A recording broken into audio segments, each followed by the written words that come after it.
Let's start with the story.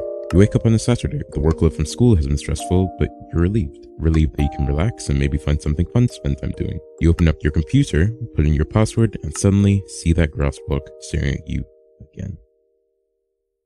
Again. And it's been like that for a few years, hasn't it? Remember that time when you first heard of Hypixel? When you first saw that Davinci DM video or that press and plays video? How those videos made you want to copy the 200 obsidian bed defense that they achieved, or get on Hypixel and beat Bedwars by killing the Ender Dragon. Let's move even closer to the present. 2018, shotgun raids, the Ted Nature, the old Nico, and the likes were coming up. These were the people you wanted to be like, the people who can moonwalk a bridge and get the unheard of 20 CPS that everyone thought was cheating. We can't even get around anywhere without hearing a 40 CPS clicker now. But we can't forget the legends. Technoblade with his humorous personality and his 1,818 Bedwars win streak. Gamerboy80 who had the highest star record for the longest time. Purpled, who was purple. I can't forget how much I enjoyed watching them and how much they made me want to play the game. We've lost them all now, and we're losing a lot of the current people too.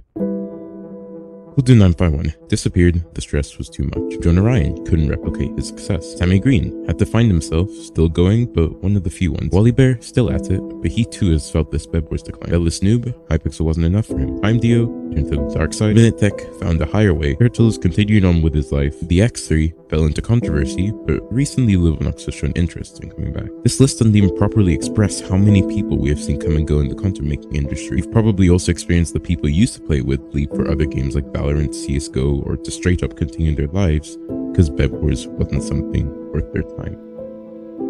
Is it worth our time? Is it worth it looking at that grass block staring at us, hoping to be clicked and actually clicking it? Is it worth it clicking on the play button in the launcher, clicking on the multiplayer button in the main menu, and clicking on the Hypixel server in the server list? Is it worth it scrolling through our hotbars to navigate to the compass waiting to be clicked, to click a bed, and finally click on an NPC shouting out, click to play? I've asked myself these questions a number of times. I've personally been busy with school and university applications. At the age of 18, I have no reason to stick with this game. Surely there's better things I can do with my life. And maybe you've been thinking the same thing. Truthfully, sometimes it is important to move on.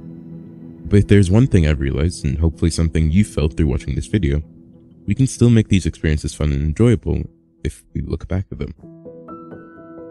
If instead of playing Bedwars like a machine to increase our ratings, to kick back and try some old challenges with some old friends.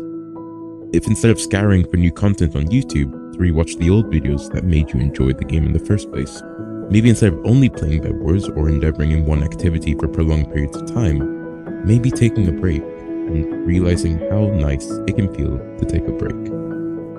So next time you're waking up on a Saturday after a stressful school week with profuse amounts of work, maybe take the time to acknowledge the fun you can have by clicking that grass block staring at you.